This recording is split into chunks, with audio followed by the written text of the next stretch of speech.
Bienvenue à Conseil en bref. Cette semaine, notre émission résumera pour vous les séances du Conseil de ville de Chambly tenues au pôle culturel le 13 janvier 2026, car il y a eu 2 séances. La réunion a débuté par une séance extraordinaire portant essentiellement sur les prévisions budgétaires pour l'année 2026 qui ont été présentées par le maire suppléant, M. Carl Talbot. Donc, pour ce qui est des faits saillants, vous les voyez notamment à l'écran, mais pour 2026, on parle d'un budget de 66 750 000 qui permet à la fois de bonifier les services de la population. Et parmi les nouveautés, on retrouve notamment la nouvelle caserne de pompiers qui va être inaugurée plus tard cet été, l'ouverture du centre sportif régional Chambly-Carignan, donc l'ancien RONA, qui va être également ouvert là, printemps autour d'eux, qui va proposer plusieurs plateaux sportifs, et l'entrée en fonction de l'édifice Joseph Ostigui, qui est l'ancienne bibliothèque, qui offre des espaces de travail et de rencontres accessibles à toute la population. Vous pouvez aller y télétravailler, entre autres, y louer une salle de réunion multifonctionnelle, et même y organiser une fête d'enfants, et j'en passe. L'administration Labbé a établi pour les prochains 12 mois un gel de recrutement et un contrôle rigoureux des dépenses qui augmenteront globalement de 2,3 malgré une hausse des salaires de 4,35 prévue aux conventions collectives, ainsi qu'une hausse des quotes-parts versées aux régies intermunicipales. Et au niveau des quotes-parts, donc l'ensemble des organisations régionales qui desserrent les municipalités, je l'ai mentionné brièvement, le MRC, il y a également la RTM au niveau du transport métropolitain, il y a la communauté métropolitaine de Montréal. Au niveau des quotes-parts à payer, la moyenne pour nous cette année, c'est 8,49 donc de loin supérieur à ce qu'on a connu par le passé. Donc je tiens à le mentionner de ce côté-là. M. Talbot a ensuite présenté les détails des coûts de ces quotes-parts que Chambly devra payer en 2026. Chaque année, on doit verser des contributions financières qui sont obligatoires, qu'on appelle les quotes-parts, auprès des différentes organisations. Je les nomme. Il y a la MRC de la vallée du Richelieu, la Communauté métropolitaine de Montréal, l'Autorité régionale de transport métropolitain, la Régie intermunicipale de police Richelieu-Saint-Laurent et la Société d'exploitation de la centrale de traitement des eaux Chambly-Marieville-Richelieu. Les quotes-parts à payer par la Ville sont calculés en fonction, on parle en termes de critères, en fonction de la population, de la richesse foncière, l'utilisation des services et contribuent au financement des services partagés et essentiels. En 2026, je l'ai mentionné, en moyenne, l'augmentation combinée des quotes-parts, c'est 8,49 C'est une augmentation qui, pour nous, est importante puis qui accentue la pression sur le budget municipal de la Ville.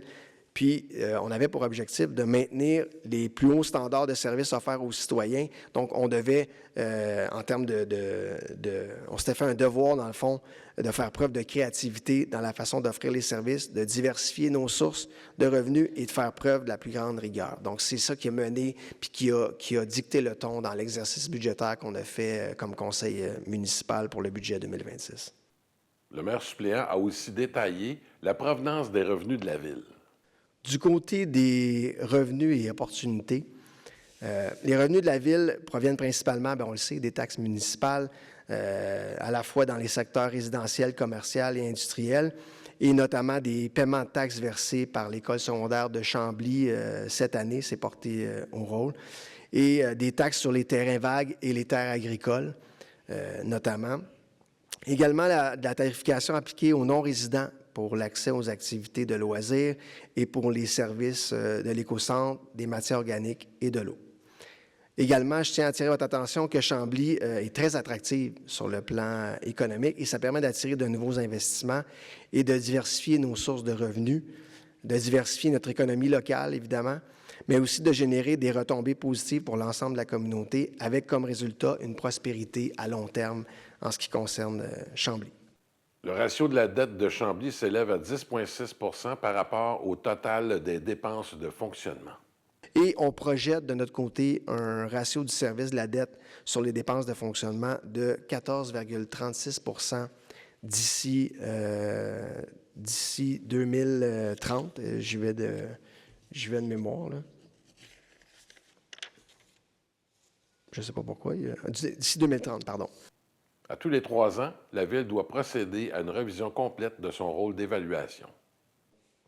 Et le but, c'est de refléter les conditions du marché immobilier qui évolue d'année en année puis à travers le temps, comme on le sait tous. Et de notre côté, pour atténuer les effets sur le compte de taxes, on a ajusté les taux de taxation pour mitiger, pour réduire l'impact de la hausse des valeurs des propriétés. Que les propriétaires dont la valeur immobilière est inférieure à la moyenne pourraient voir leur compte de taxes diminuer, alors que ceux dont la valeur est supérieure à la moyenne pourraient y voir une augmentation. Il y aura des détails là, dans votre compte de taxes que vous allez recevoir dans les prochaines semaines. Il y aura une lettre, un document là, en appui qui vous explique, qui vous mentionne les différentes informations et vous pouvez aussi également les consulter sur notre site Internet.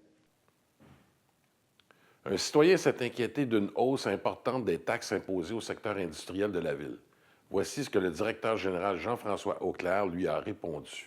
En fait, ce qu'il faut savoir, c'est que tous les taux généraux ont été descendus. L'impact réel sur le taux industriel, c'est 10 évidemment, la croissance au niveau du rôle foncier industriel, vous le voyez aussi sur les terrains vacants desservis, est beaucoup plus importante que sur le résidentiel cette année.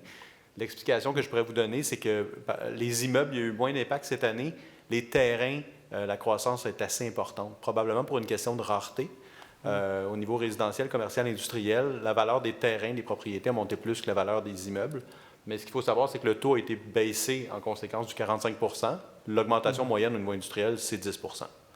Le Conseil de Ville s'est ensuite réuni en séance ordinaire pour disposer de son ordre du jour régulier. M. Talbot a ouvert l'instance en rappelant que 2026 marque le 150e anniversaire du service d'incendie de Chambly. Cette commémoration s'inscrit dans un contexte de transformation majeure amorcée en 2024 avec la permanence en caserne et l'arrivée des pompiers, nos fameux premiers répondants. C'est des changements qui ont renforcé notre capacité d'intervention et qui ont sauvé concrètement des vies. La nouvelle caserne, qui va ouvrir ses portes dans quelques mois à peine, va être le point culminant de cette évolution et va comprendre un espace muséal pour rendre hommage à notre patrimoine et à celles et ceux qui ont façonné le service d'incendie à travers toutes ces années. Au nom du conseil municipal, je remercie l'ensemble de l'équipe du service d'incendie pour son courage et son dévouement. Les personnes conseillères doivent suivre diverses formations pour leur permettre d'exercer leurs fonctions électives.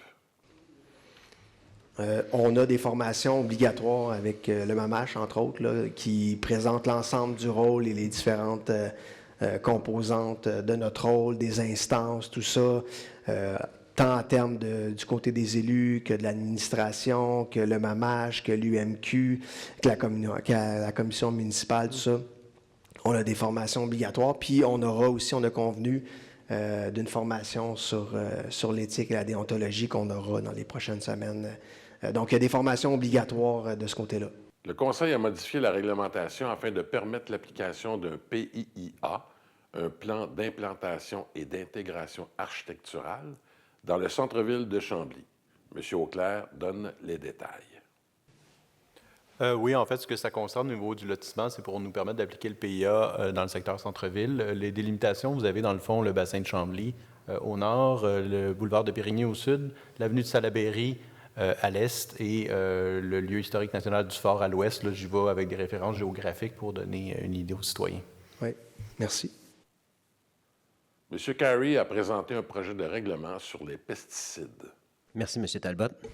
Il s'agit de l'avis de motion et dépôt de projet règlement 2026-1536 encadrant l'application commerciale de pesticides à faible impact, d'agents de lutte biologique, de fertilisants et de suppléments sur le territoire de la Ville de Chambly et abrogeant le règlement 88-489 concernant l'épandage des pesticides et ses amendements. En fait, tout ça est en lien, c'est un nouveau projet de règlement qui s'en vient, 2026, puis on va le revoir par la suite. Tout ça est en lien avec le plan d'action que j'ai ici, le plan d'action environnemental 2022-2027. Dans l'objectif 4, Concernant la contamination des cours d'eau et des sols environnants, on avait l'objectif 4.2.2 qui était de développer un programme d'encadrement pour l'application commerciale des pesticides et fertilisants sur le territoire et assurer sa mise en œuvre. Puis on avait au 4.2.3 accréditer les entrepreneurs qui offrent l'application des biopesticides sur le territoire de la ville de Chambly avec un permis d'opération commerciale. Tout ça était prévu pour 2024. On a eu un petit délai, mais ça s'en vient. Donc, c'est un premier pas dans la bonne direction. Voilà, je donne l'avis. Monsieur Carey. Une citoyenne qui a manifesté son impatience au sujet des retards accumulés dans l'application d'une réglementation des pesticides, M. Thibault a eu la réponse suivante. Montrer où on veut s'en aller sans non plus tout chambouler, puis se mettre nous-mêmes des bâtons dans les roues et mettre en œuvre des réglementations qu'on ne pourrait même pas mettre en application. Même si je voudrais demain matin dire vous n'avez plus le droit d'épandre tel pesticide, je n'ai ni les emplois, la Ville n'a pas les employés pour faire cette vérification-là. On n'a pas les équipements pour valider qu'est-ce qui a été épandu par le citoyen, etc., etc. Au même titre que si on y va avec bannir la vente sur le territoire, bien, le citoyen, au lieu de l'acheter au BMR ici ou dans un commerce local, il va juste traverser le pont Youle puis il va aller l'acheter à 3-4 km plus loin. Fait que on voulait que ça couvre le plus possible comme premier geste, puis on considère que le facteur le plus important dans l'épandage de pesticides, c'est vraiment les compagnies d'entretien. Puis en allant là, c'est là où on aurait eu le plus grand coût. Une entente est intervenue dans le dossier de la poursuite civile entreprise par la Ville de Chambly contre son ancien maire, M. Denis Lavoie. Donc, pour information, en termes de frais juridiques de ce côté-là encourus entre 2022 et 2025, pour ce dossier, on parle de 37 166 $ plus taxes. La facture finale du procureur, est à recevoir là, en ce qui concerne la conférence de règlement à l'amiable qui a été réalisée et proposée là, depuis décembre 2025 et en termes de la finalisation de l'entente. Donc, ce dossier-là vise la réclamation des allocations de départ et de transition versées en 2019 au montant de 109 896,71 $. Allocation de départ brut sur laquelle il y a eu le paiement de retenue à la source comme une somme identifiée comme un revenu. Et l'entente prévoit un versement de 30 000 $ à la Ville en 4 versements entre le 1er février 2026 et le 1er juin 2027, dans l'optique d'éviter des coûts juridiques là, qui pourraient être estimés autour de plus ou moins 200 000 $ pour la Ville, et évidemment d'éviter les délais procéduraux là, illégaux qui pourraient s'échelonner de 3 à 5 ans si on regarde des causes similaires historiquement. Tout ça pour obtenir un jugement. Le projet d'un immeuble commercial est accepté moyennant l'imposition de plusieurs conditions qui avaient été recommandées par le Conseil consultatif en urbanisme, le CCU. C'est l'autorisation du projet de construction commerciale au 2021 boulevard Périgny. C'est le lot 3 748 381 et le lot 4 970 969. Plan d'implantation et d'intégration architecturale, PIIA. C'est une recommandation favorable du Comité consultatif d'urbanisme avec conditions. Les conditions étant les suivantes. Remplacer les matériaux de revêtement extérieur par des matériaux aux teintes plus chaudes afin d'atténuer l'aspect industriel du bâtiment et favorisant une meilleure intégration architecturale et distinctive propre aux bâtiments de nature commerciale sur le territoire de la Ville de Chambly. Prolonger la marquise afin de créer un seul élément continu couvrant l'ensemble des portes principales, que l'ensemble des fenêtres comporte des barottins, que la clôture opaque en bois proposée pour l'emplacement des conteneurs à déchets soit de couleur s'harmonisant avec le bâtiment, que le mur de soutènement au pourtour du stationnement doit être constitué de blocs avec une finition architecturale, texture non lisse, pour les 2 premiers rangs à partir du haut, Obtenir les autorisations du ministère des Transports et de la Mobilité durable pour la réalisation des travaux liés à l'entrée charretière adjacente au boulevard Périgny, ainsi que pour le raccordement au réseau pluvial du ministère des Transports et de la Mobilité active, situé sur le même boulevard. Obtenir les autorisations de Parc Canada pour la réalisation des travaux liés à l'entrée charretière adjacente à la rue Mignot, ainsi que pour le raccordement aux eaux pluviales de Parc Canada, situé sur la même rue. Ensuite, obtenir l'autorisation d'Énergir pour installer un mur à proximité de la conduite de gaz. Obtenir l'autorisation des services de génie et de grands projets pour le raccordement aux infrastructures municipales. Et finalement, déposer un plan d'implantation préparé par un arpenteur géomètre et un plan d'aménagement paysager révisé pour compléter la demande de permis de construction. Jean-Philippe Thibault, je propose. Annie Legendre, j'appuie. Monsieur Thibault et Madame Legendre. Un autre projet de 35 logements a retenu l'attention du conseil municipal après la tenue d'une assemblée publique sur le sujet. En 7.9, on a une autorisation de construction d'une habitation multifamiliale isolée comportant 35 logements en remplacement de 2 habitations unifamiliales isolées au 1335 et 1339 rue Barré. C'est les lots 2 41 825 et le lot 5 960 025. Projet particulier de construction et de modification d'occupation d'un immeuble. C'est un PPC- et c'est le second projet. J'aimerais apporter une petite distinction d'ailleurs avant de proposer. C'est un projet qui a eu plusieurs discussions avec le voisinage et il y a eu consultation publique. Suite aux discussions et aux analyses, le projet a été revu et significativement amélioré. On a fait les interventions suivantes.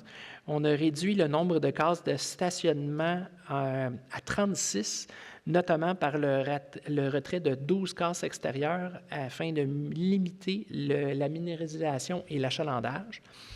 On a réussi à faire la conservation de tous les arbres, il y en a 28 au total, le long de la limite arrière et latérale gauche du terrain. Le maintien d'une bande de 8 mètres de largeur entre le bâtiment projeté et l'habitation unifamiliale jumelée adjacente pour une meilleure intégration et intimité. On a eu une plantation importante dans cette bande autour du bâtiment, 11 arbres, 110 arbustes et 30 graminées supplémentaires. On a la conception architecturale qui a été adaptée avec un 4e étage aménagé en retrait de façade, ce qui va atténuer l'impact visuel. C'est les fameuses constructions un peu avec un palier ou avec un retrait. Puis c'est parce qu'on était conscient de l'importance de ce dossier pour le secteur et on a tenu la consultation publique d'ailleurs le 11 décembre dernier. Puis, suite aux échanges durant la consultation publique, on a fait 2 autres modifications. La haie de cèdre d'une hauteur supérieure au standard de la plantation à la limite mitoyenne du projet de la résidence du 1351 rue Barré. Puis, il va y avoir également l'installation d'une clôture de 6 pieds avec latte le long de cette même limite pour préserver l'intimité de ce voisin adjacent. C'est des modifications qui ont été portées suite à cette consultation publique du 11 décembre. La Ville maintient également la possibilité d'un processus référendaire, comme mentionné d'ailleurs pendant la période de questions, comme le prévoit la loi, afin de donner aux citoyens le plein exercice de leur droit d'expression à ce sujet. Si le Conseil adopte le 2e projet de PPC- ce soir, la période référendaire se déroulerait du 14 au 22 janvier 2026 inclusivement. Jean-Philippe Thibault, je propose. Annie Legendre, j'appuie. Monsieur Thibault et Madame Legendre. Mme Lemay a ensuite expliqué au Conseil les raisons de son opposition à ce projet résidentiel. Bien, d'entrée de jeu, je suis en désaccord avec la densification à tout prix. Je suis plutôt en faveur d'un développement durable et équilibré. Si on parle, bien, c'est ce que je souhaite, dans le fond, à Chambly, c'est ma vision. Si on parlait de logements à prix abordable, ce serait une autre discussion, mais ce n'est pas le cas présentement. Depuis, le projet est situé dans un secteur où on retrouve plusieurs écoles, donc beaucoup d'enfants qui se déplacent à pied. Je pense qu'ajouter de la densité va inévitablement amener plus de véhicules et plus de circulation, ce qui, à mon avis, n'est pas une bonne idée. Enfin, il y a des citoyens du secteur visé qui nous ont contactés pour nous signifier leur désaccord quant à la construction de 35 unités de logement. Ils souhaitaient plutôt que le nombre soit diminué. J'ai d'ailleurs participé à cette consultation publique. Alors, pour ces raisons, je vais voter contre. M. Savoie, pour sa part, a également manifesté son désaccord à cette résolution qui fut tout de même adoptée par une majorité de 4 contre 2. Donc, pour. Monsieur Savoie. Oui, merci. Donc, moi, je vais voter contre. C'est un projet qui est, à mon avis, trop gros, trop de logements pour cet endroit-là. C'est un beau projet, mais à mon avis, pas sur la rue Barrée. Donc, la densification, moi, à tous les projets qu'on a fait dans le PPU, dans le cadre du PPU Centre-Ville, ce qu'on a annoncé au niveau du golf, ce qu'on va éventuellement annoncer au niveau de l'ancienne Bennett, c'est des projets pour moi qui s'intègrent bien. Oui, c'est dense. Oui, ça en prend du logement. Mais voilà, pour ces raisons-là. Et dans le fond, je tiens à dire, dans mon porte-à-porte, j'ai eu à me défendre beaucoup sur la densification à Chambly. Et pour être fidèle à ce que j'ai dit aux portes, bien, malheureusement, ce projet-là, il ne cadre pas dans ce que je prône. Donc voilà, je suis contre. Monsieur le conseiller Thibault a par la suite abordé un certain bilan de l'importance du travail effectué par l'administration municipale, le CCU et le conseil de ville dans l'évaluation de tous les aspects des projets immobiliers. Chaque projet immobilier fait l'épreuve d'une analyse minutieuse et d'une profonde réflexion à plusieurs étapes. Premièrement, nos équipes de développement du territoire et de services d'urbanisme examinent les détails de chaque projet pour s'assurer de la conformité et de la pertinence pour notre ville. Ensuite, conformément aux lois en vigueur au Québec, notre CCU passe sur le projet. Ce comité est formé de citoyens de notre municipalité. Il joue un rôle essentiel dans l'analyse des projets. Il a le pouvoir de relancer les promoteurs pour apporter des modifications, demander des modifications, exiger même des modifications, puis recommande ou non le projet au conseil municipal. Je tiens à préciser que les membres du conseil qui siègent sur les CCU n'ont pas le droit de vote, garantissant ainsi l'indépendance du processus. Dernière étape, le conseil municipal reçoit les recommandations du CCU et délibère sur le dossier en toute transparence. Suggérer qu'il y a eu une volonté de densifier à tout prix ne reflète pas la réalité de tout le processus que nous devons suivre pour faire adopter tout nouvel projet de construction. Chaque décision est prise dans l'intérêt de notre communauté en tenant compte de ces multiples facteurs et en écoutant la voix du citoyen. Finalement, j'aimerais terminer en disant que dans les 4 dernières années, qui était mon premier mandat, nous avons été à l'encontre de la recommandation du CCU à seulement une reprise. Oui. Donc, le conseil a toujours suivi les recommandations à une seule exception près, là, qui est du CCU. Puis le CCU voit des centaines de projets par année. Il y en a qui sont refusés d'emblée, il y en a qui vont aller et revenir, aller et revenir. On a modifié la manière dont la Ville de Chambly soutient l'entretien du patrimoine bâti. Voici M. Talbot. En 7.10, c'est l'octroi du mandat à la firme Atelier Beaupré-Michaud pour les services d'aide-conseil aux propriétaires de bâtiments patrimoniaux. Pour information, de ce côté-là, on faisait déjà affaire avec cette firme-là depuis plusieurs années. Dans le fonctionnement administratif, on versait la subvention aux citoyens qui payaient ensuite le mandataire. Bref, histoire d'optimiser un peu la chose puis simplifier le tout, tant pour la firme que pour les citoyens et pour l'administration, bien, on va payer maintenant directement la firme mandatée de ce côté-là. La participation au camp de jour par des enfants issus de familles à revenus modestes est appuyée financièrement par la Ville. En 8.4, c'est la mise à jour du programme de soutien financier aux familles à faible revenu en camp de jour, c'est-à-dire que c'est la mise à jour avec la norme de Québec pour les barèmes de salaire quant à l'accessibilité des familles au camp de jour. Donc, je propose. Annie Legendre, j'appuie.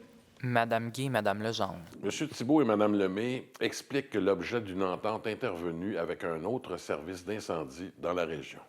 c'est l'autorisation de signature de l'entente d'entraide sécurité incendie avec la Régie incendie de l'Alliance des grandes seigneuries.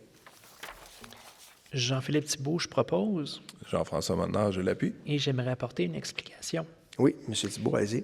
Pour les gens qui ne le savent pas, souvent, les services d'incendie vont avoir des ententes avec les services voisins pour la simple et unique raison que si, exemple, notre camion est sorti sur une urgence, eh bien, notre caserne est vide. Donc, des fois, ce qui va arriver, c'est qu'il va y avoir un camion d'une unité avoisinante qui va venir faire un poste d'attente, si vous voulez, à notre caserne pour être capable d'intervenir si jamais il y aurait un deuxième incident en même temps sur le territoire. Ça nous évite ainsi d'avoir à doubler nos effectifs. Puis c'est quelque chose qui est très usuel. Puis habituellement, c'est des ententes au final qui finissent généralement kiff-kiff parce que c'est des échanges qu'on se fait de temps puis d'équipage de camions de la sorte. Peux-tu rajouter, ça ne nous dédouble pas d'effectifs, mais je vais renchérir sur le point qu'on n'a pas besoin d'avoir des équipements en double aussi. Ça fait qu'on ne dédouble pas les effectifs, mais on ne dédouble pas non plus les équipements. Donc, on peut avoir, nous, à Chambly, on a un bateau. Bien, une autre ville n'aura pas de bateau, donc on peut s'échanger les équipements. Voilà. Monsieur le directeur général précise à une citoyenne le volume des plantations effectuées annuellement par les services horticoles de la municipalité. En fait, c'est variable d'une année à une autre. Là. Les bonnes années, je vous dirais, on a planté 500 arbres. Une des problématiques qu'on a, évidemment, c'est d'entretenir aussi ce couvert végétal-là. On a des remplacements d'arbres, on a eu des décès, évidemment. Ça aussi, ça s'ajoute. Là, mais ce que je peux vous confirmer, c'est que le budget qu'on vient d'adopter a les mêmes enveloppes budgétaires pour la plantation annuelle que les années subséquentes.